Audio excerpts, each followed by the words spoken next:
Miss Landis here again. Aren't we having an amazing week? I love Read Across America Week. It's my favorite week of the year. We get to celebrate reading and all the wonderful books we have to read. And you know, today is a really special day because today is Dr. Seuss's birthday. And friends, when I was a little girl, when I was in kindergarten and first grade and I first learned how to read, this was my favorite book. I could not believe such an amazing book existed. It rhymed, it was funny, and it was so fun to read. And I loved it. So thank you, Dr. Seuss, for writing so many amazing stories. And friends, I have another wonderful Dr. Seuss book that I would like to share with you today.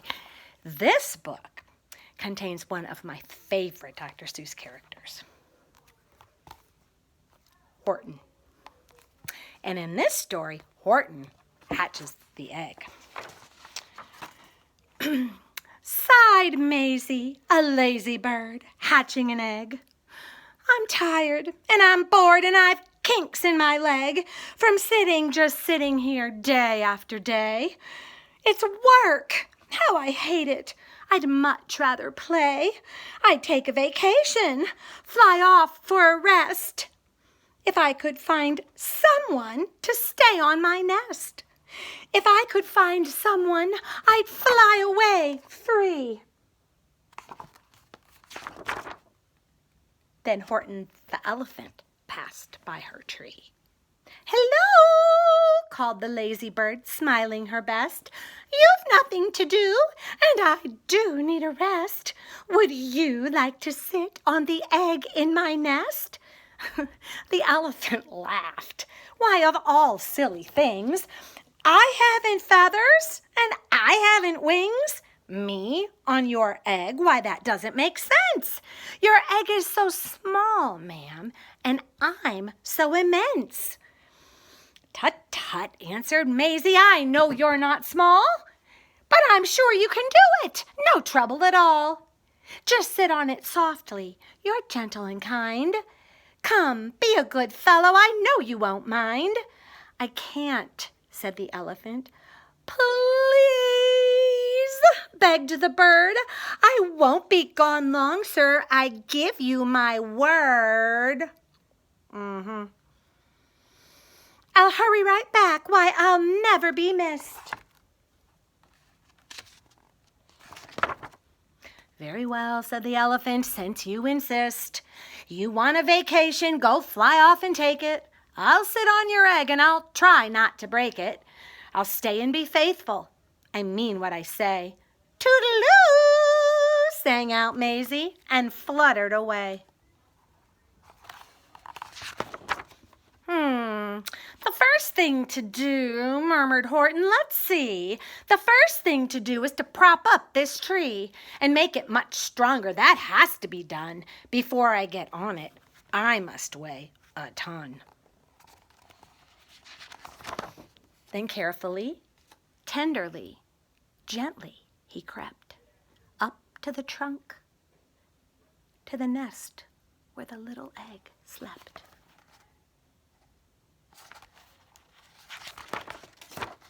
Then Horton smiled. Now that's that. And he sat, and he sat, and he sat, and he sat.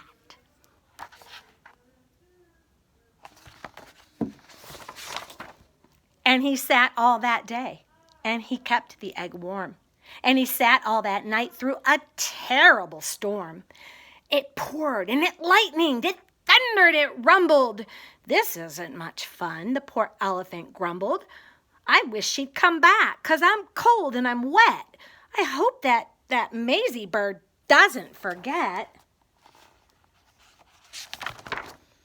But Maisie by this time was far beyond reach, enjoying the sunshine way off in Palm Beach and having such fun, such a wonderful rest, decided she'd never go back to her nest.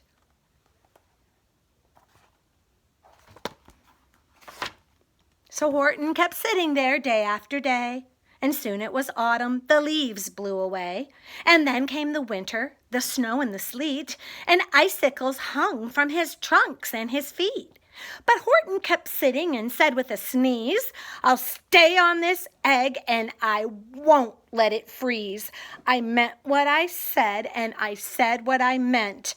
An elephant's faithful 100%. So poor Horton sat there the whole winter through, and then came the springtime with troubles anew. His friends gathered round and they shouted with glee, "Look! Horton the elephant's up in a tree!" They taunted, they teased him, they yelled, "How absurd!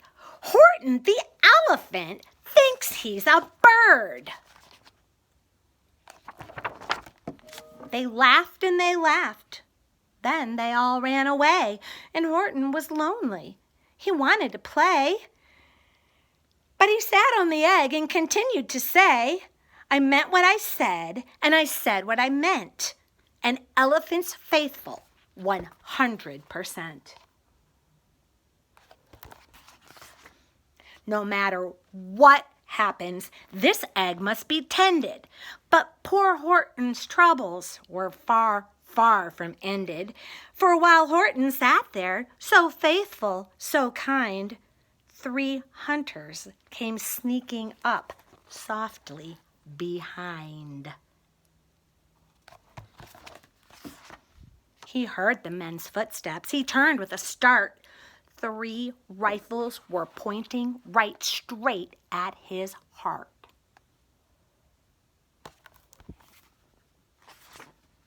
Did he run? He did not. Horton stayed on that nest. He held his head high and he threw out his chest. And he looked at the hunters as much as to say, "Shoot if you must, but I won't run away. I meant what I said, and I said what I meant. An elephant's faithful 100%.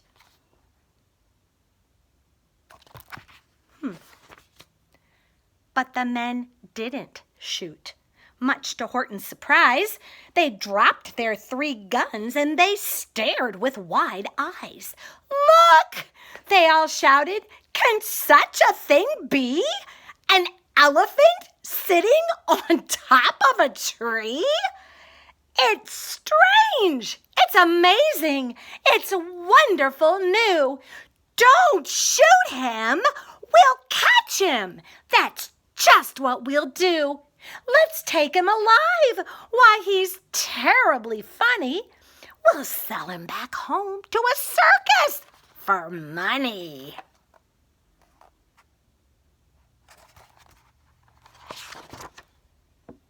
And the first thing he knew, they had built a big wagon with ropes on the front for the pullers to drag on. They dug up his tree and they put it inside, with Horton so sad that he practically cried.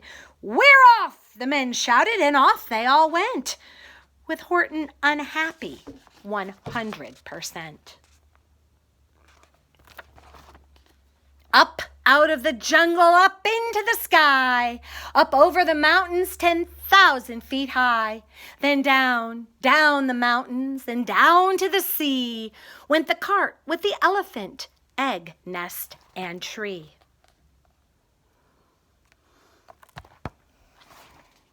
Then out of the wagon and onto a ship, out over the ocean, and oh, what a trip!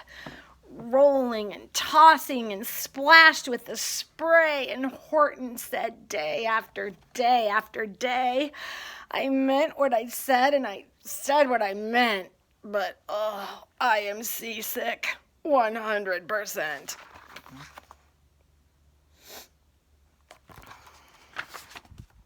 After bobbing around for 2 weeks like a cork, they landed at last in the town of New York. "All ashore!" the men shouted, and down with a lurch went Horton the elephant, still on his perch. Tied onto a board that could just scarcely hold him, bump! Horton landed And then the men sold him. Sold to a circus. Then week after week, they showed him to people at 10 cents a peek. They took him to Boston, to Kalamazoo. They took him to Chicago, Weehawken, and Washington, too. To Dayton, Ohio, St. Paul, Minnesota, to Wichita, Kansas, to Drake, North Dakota. And everywhere, thousands of folks flocked to see and laugh at the elephant up in the tree. Poor Horton grew sadder the farther they went, but he said as he sat in the hot, noisy tent, I meant what I said, and I said what I meant. An elephant's faithful 100%. Then one day, the circus show happened to reach a town way down south, not so far from Palm Beach. And dawdling along way up high in the sky, who of all people should chance to fly by but that old good-for-nothing bird, Runaway Maisie, still on vacation and still just as lazy. And spying the flags and the tents down below, she sang out, "What fun! Why, I'll go to the show." And she swooped from the clouds through an open tent door. "Good gracious!" gasped Maisie. "I've seen you before." Poor Horton looked up with his face white as chalk. He started to speak, but before he could talk, there rang out the noisiest, ear-splitting squeaks from the egg that he'd sat on for 51 weeks. A thumping, a bumping, a wild, alive scratching. "My egg!" shouted Horton. "My egg! Why, it's hatching!"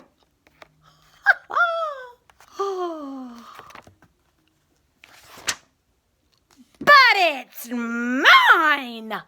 screamed the bird when she heard the egg crack. The work was all done. Now she wanted it back. "It's my egg," she sputtered. "You stole it from me. Get off of my nest and get out of my tree." Poor Horton backed down with a sad, heavy heart.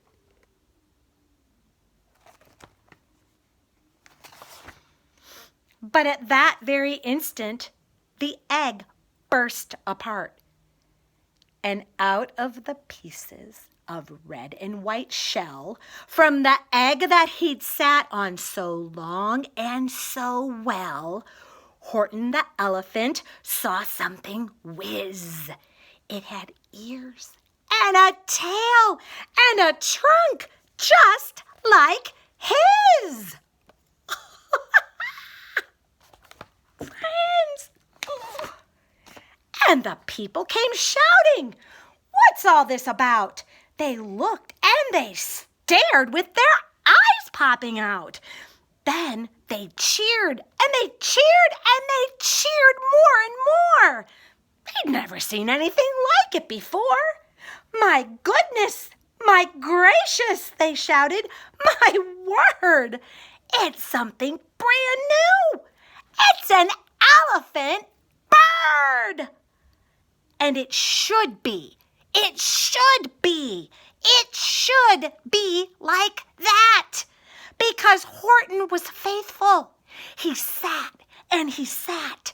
He meant what he said, and he said what he meant.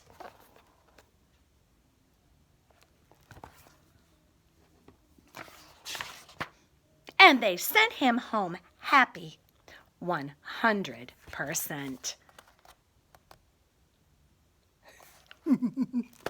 Isn't this a great book, friends? And don't you see why I like Horton so much? You know, great characters can make great stories even better, can't they? And Dr. Seuss really knew that. Happy birthday, Dr. Seuss. Thank you so much for writing such wonderful and amazing books for us to read. And friends, keep reading.